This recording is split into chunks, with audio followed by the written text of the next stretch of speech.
The discovery of non-nucleoside reverse transcriptase inhibitors, causing an estimated 32.7 million deaths worldwide from 1980 to 2019 alone, the HIV and AIDS pandemic poses a major threat to society.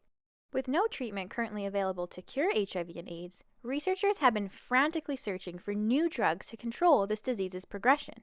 One promising approach in doing so involves stopping the process of HIV replication at its core. That is, by developing drugs to inhibit what is formally known as the reverse transcriptase enzyme. But what is the reverse transcriptase enzyme? And how does stopping it in its tracks help control HIV progression? And how can we as scientists actually achieve this? To answer these questions, we first need to zoom into HIV at a molecular level and look at how this killer virus is able to replicate and spread so quickly.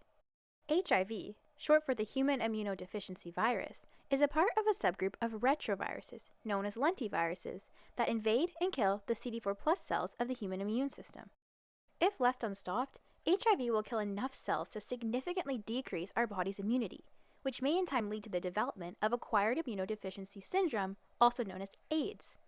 To invade CD4+ cells, HIV uses its envelope glycoprotein GP120 to bind to the CD4 cell surface receptor and various co-repressors. This binding causes the CD4+ cell to change its shape and allows for HIV RNA genome entry into the cell. Once inside, this genome is turned into a double-stranded proviral DNA by the work of the reverse transcriptase enzyme through a process known as reverse transcription. This DNA is then integrated into the host cell's chromosomes to be used as a template to make new viruses, which bud off at the cell membrane to go and infect more cells.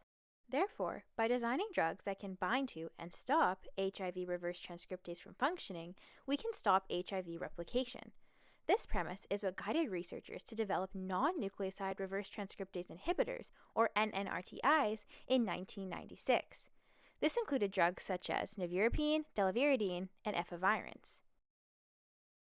Due to their high selectivity for HIV-1 reverse transcriptase, these drugs became an integral part of the highly active antiretroviral therapy, or HAART, for HIV-1 infections, a treatment approach involving a combination of various active drugs that together control viral replication.